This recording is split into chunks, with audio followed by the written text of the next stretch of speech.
Yan ang delikado pag hanging habagat. Pag maulan sa bundok, di makikita. Magugulat ka na lang, surprise. Hindi ako makapaglaba. Naibabad ko lang yung aking labahan. Sa bahay na lang ako magpapatuloy sa paglaba. Ciao.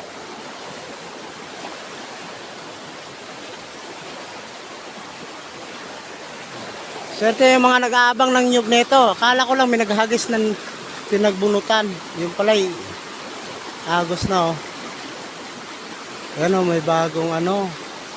Nagsaka ng kopra, nyug.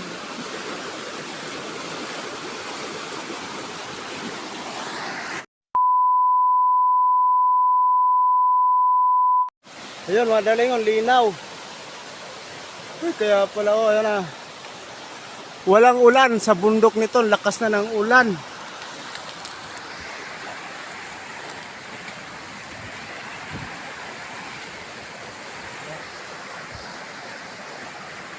Naglaba pa naman ako. Kala ko lang yung bunot. Oh, biglang lakas.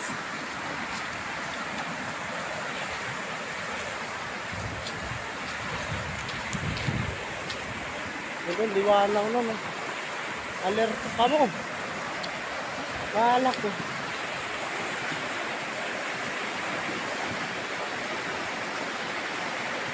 Ayun doon, malinaw yung parte doon. Dito, malabo na.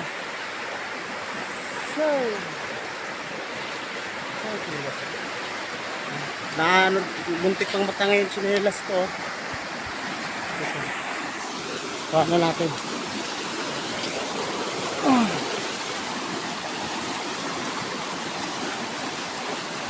So, kalinaw na ng ilog. Yan, maliwanag. Ayan o. Ayan na, ilog, mga nyog.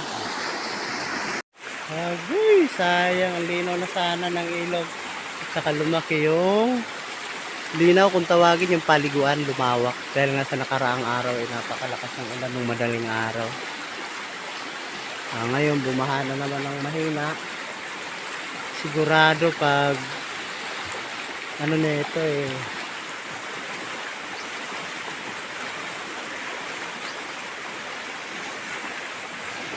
Wala na. Balik sa lubog.